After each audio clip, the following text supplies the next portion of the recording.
안녕하세요. 학습 플래너 석훈쌤입니다. 편입에 지원하기 위해서 현재 저와 학점은행제 수업을 진행 중인 학생분들도 많고 정말 많은 분들께서 편입 지원 자격을 갖추려고 학점은행제를 활용하고 있는데요. 오늘 영상에선 학점은행제로 편입을 지원하기 위해서 꼭 알아야 될 내용과 많이들 질문하시고 궁금해하시는 내용에 대해서 알아보는 시간을 가져보도록 하겠습니다.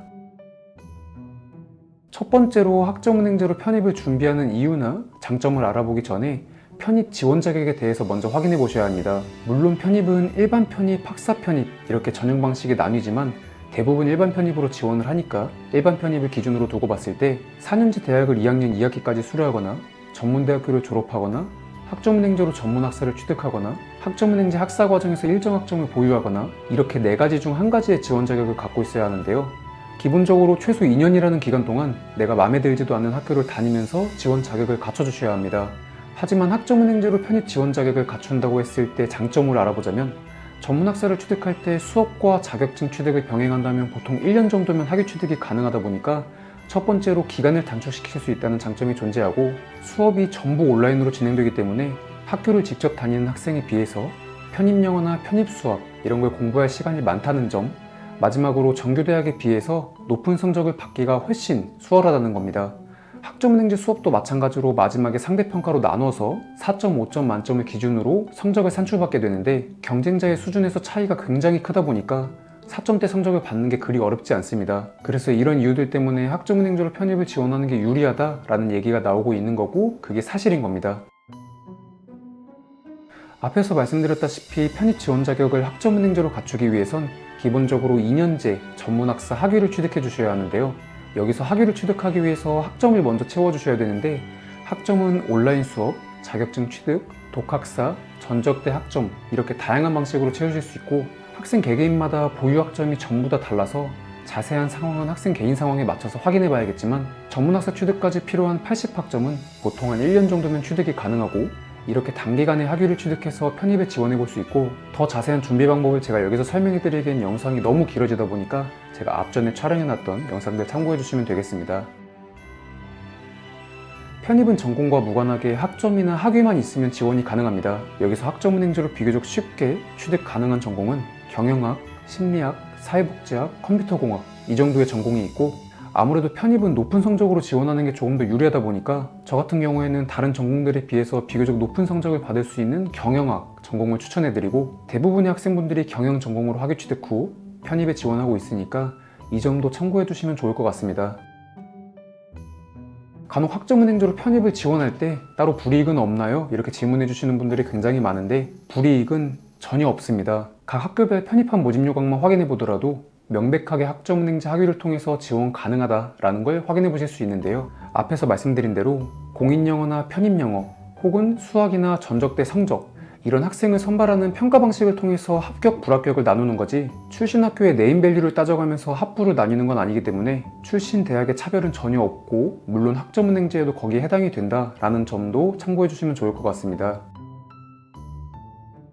앞에서 말씀드린 대로 학점을 채우는 방법에는 전적대 학점도 포함되어 있다고 말씀드렸죠. 4년제 대졸자나 휴학생을 제외하고서 전문대를 졸업하거나 대학을 자퇴하셨던 분들은 전부 전적대 학점을 학점은행제 학점으로 가져오실 수 있게 됩니다. 빠르게 학위를 취득해서 편입에 지원할 수 있다면 물론 전적대 학점을 전부 가져올 수 있는 게 좋겠지만 학부 시절 당시에 성적이 안 좋으셨던 분들은 전적대 학점을 가져오시는 것을 한 번쯤은 고려해 보셔야 합니다. 그 이유는 학교별 모집 요강별로 조금씩 차이는 있지만 보시다시피 일부 학교에서는 전적대 성적이 2개 이상인 경우 모든 성적 증명서를 제출하라고 나와 있는 경우가 있는데요. 이런 경우 전적대 성적이 안 좋은 채로 학점을 살리게 되면 성적이 합산돼서 평점이 낮아질 수 있다 보니까 전적대 학점을 살리고 준비하는 게 좋을지 전적대 학점을 배제하고 영학점부터 새로 시작하는 게 좋을지는 학생분께서 직접 판단하여 결정을 내려주시는 게 좋습니다. 학점은행제 수업을 진행한다고 하신다면 한 번쯤 저 같은 플래너라는 사람에게 상담을 받아보셨을 텐데요. 플래너라는 사람은 학생분이 진행하셔야 되는 행정 절차나 학습에 대한 설계 그리고 중간에 진행되는 과제나 시험에 대한 자료를 제공해드리는 사람이 플래너라는 사람입니다. 교육원 소속 담당자로서 말 그대로 원활하게 학위를 취득해서 편입에 지원할 수 있도록 옆에서 도움을 드리는 담당자라고 봐주시면 되는데요. 어떤 과정으로 준비하는 게 가장 효율적인 방법일지 그리고 어떻게 준비했을 때 가장 높은 성적을 받을 수 있는지 이런 부분에 대해서 도움을 드리고 있고 플래너 개개인별로 역량에서의 차이도 있을 수 있고 노하우에서도 차이가 있을 수 있다 보니까 많은 플래너한테 상담을 받아보시고 나에게 가장 적합한 플래너한테 수업에 대한 안내를 받으시면 될 것 같습니다. 학점은행제로 기왕 편입을 준비한다면 학사 편입으로 지원하는 게 유리하지 않나요?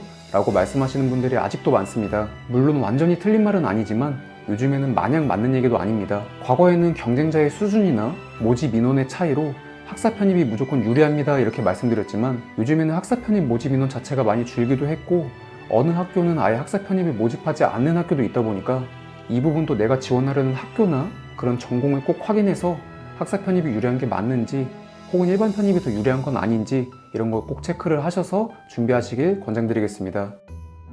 새로운 학기가 시작되면서 주변에 학점은행제로 편입을 합격한 지인분들이나 아니면 학점은행제를 새롭게 시작해보려고 요즘 저에게 상담 요청을 해주시는 분들이 부쩍 많아진 것 같은데요. 학점은행제는 조심해야 하는 주의사항부터 학생 개개인별로 보유하고 있는 학점이나 편입 지원 시기에 따라서 준비 방법이 다 다르기 때문에 정해져 있는 준비 과정이 존재하진 않습니다. 그러다 보니 어떤 과정으로 준비했을 때 가장 빠르게 학위를 취득할 수 있고 어떻게 준비했을 때 편입에 가장 유리하게 지원할 수 있는지 이런 과정에 대해서는 학생 개개인별로 꼭 확인이 필요한데요. 이런 준비 과정에 대해서 제가 안내를 도와드릴 수 있고 학습 설계나 학점은행제 관련된 상담을 도와드릴 수 있으니까 영상 외에 추가적으로 궁금하신 내용이 있으신 분들은 위에 보이시는 카카오톡 아이디를 통해서 연락 주시면 제가 직접 답변 드리고 도와드릴 수 있도록 하겠습니다.